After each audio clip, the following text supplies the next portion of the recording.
Now, let me make it clear to you that I am not taking sides in your politics. It's not for me as a guest in your country to do that. But hey, you know what I'm thinking. Now, the West, frankly, is not the problem anymore. You just have to look at this graph compiled for me by Dr. David Archibald from data obtained from the annual statistical communiques of the People's Republic of China, where they tell us what they're going to do. And in a dictatorship, when they tell you what they're going to do, that's what's going to happen. And what they say is that they're going to increase the amount of coal-fired power stations by 1 or 2 per week, more or less indefinitely for the foreseeable future. And that's what happens to their carbon emissions if you do. And you can see the Australian ones are down there along the bottom. So even if we actually shut down Australia, which it looks as though some of your pollies would like to achieve, it's not going to make any difference to the climate. An enormous sacrifice, death and destruction everywhere, and absolutely no benefit to the climate whatsoever. And Kyoto has been just as bad. This was the previous protocol before Copenhagen came along. Here is the estimate of what would have happened if we'd done nothing at Kyoto, and here's what would have happened if we'd done something. Actually, the do-nothing curve is the one that turned out, because, hey, we've now had most of the Kyoto Protocol has run its course. We have only 2 years to 2012, by which time we should have restored carbon emissions to where they were in 1990. And let's tell you how we're getting on. We're getting on splendidly. We're 40% up on 1990. It's nonsense, the whole thing. Here's the Waxman-Markey bill to introduce an ETS scheme in the United States of America. No effect on temperature that's discernible by 2100. No effect on sea level either. That is how pointless, how utterly climatically pointless an ETS scheme would be, even if you have a population 10 times that of Australia. But Australia on her own, doing this kind of expensive gesture politics, the only people she is kicking in the teeth are her own. And it's her own working people she is kicking in the teeth, because it's working people whose jobs are going to go. It's working people who spend more than the rest on their energy bills and on their gasoline. So if you really want to kick your working people in the teeth, then you introduce an ETS scheme. My advice in one word, don't.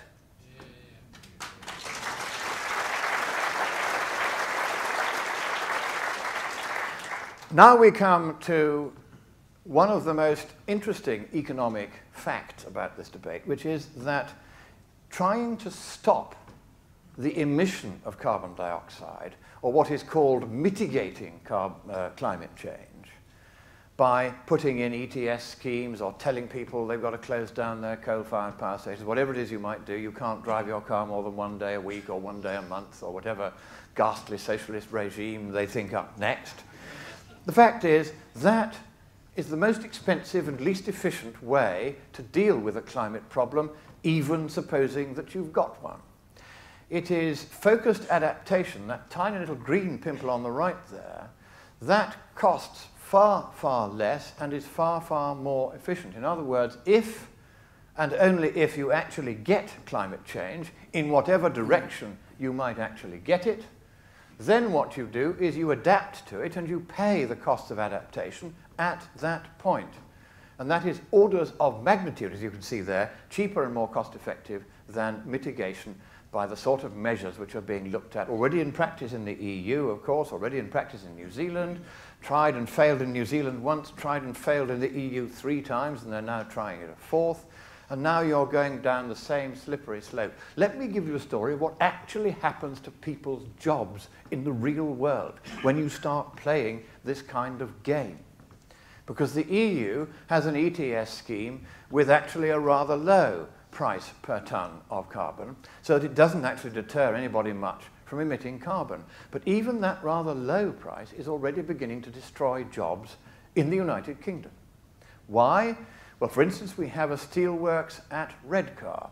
It is owned by the company that employs Dr. Rajendra Pachauri, who also is the chairman of the IPCC. And that company, Tata Steel Industries, is closing down that steelworks. It's just closed it, in fact, with the loss of 1,700 British workers' jobs. The British government, believe it or not, is delighted. Why? It doesn't care about the jobs, of course. Caring about your actual people anymore doesn't seem to figure in Western politics on either side of the House. I'm not making a party political point here at all. There's not enough care about our own people here, let alone the people of the Third World we've been talking about.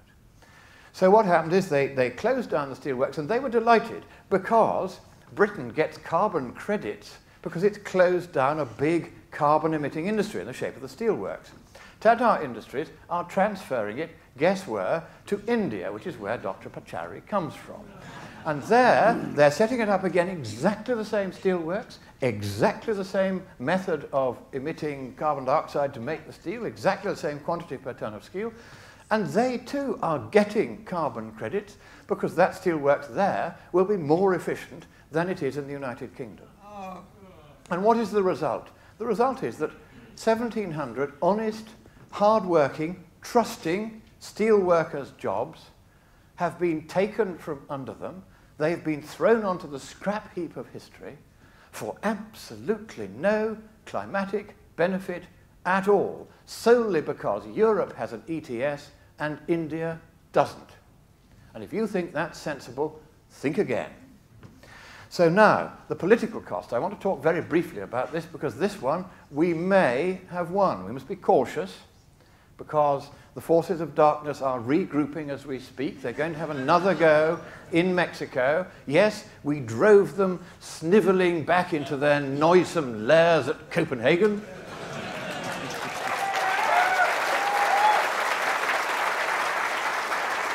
But they will be back, and we of the army of light and truth will be waiting.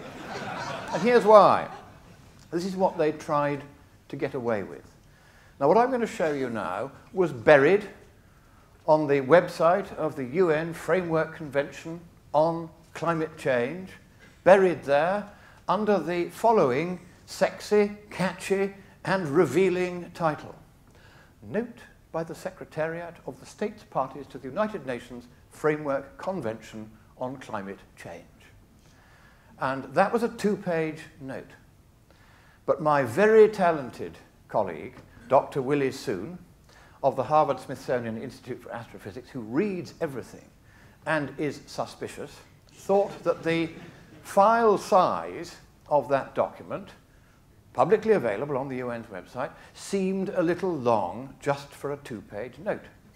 So he looked at the annex, which was 186 pages long, and that was the draft Treaty of Copenhagen. Not one newspaper in the West, not one television station had even mentioned that such a treaty was in draft. And this is what it proposed: a world government. The scheme for the new institutional arrangement, the New World Order, under the convention, will be based on 3 basic pillars. I can see why Hitler just loved giving speeches like this. Government, facilitative mechanism, and financial mechanism. At which point everybody starts really cheering. That's it, yes, you're getting the idea. I don't want to hear any Sieg Heils, though. I don't want to encourage you. But there is the word government, plain as a pikestaff, in paragraph 38 of Schedule, it was Annex 1, that's right, of the Copenhagen Treaty draft as of September the 15th last year. And here it is again. The government will be ruled by the conference of the parties with the support of a new subsidiary body on adaptation and of an executive board responsible for the management of the new funds and the related facilitative processes and bodies. Yep, there you are, the government.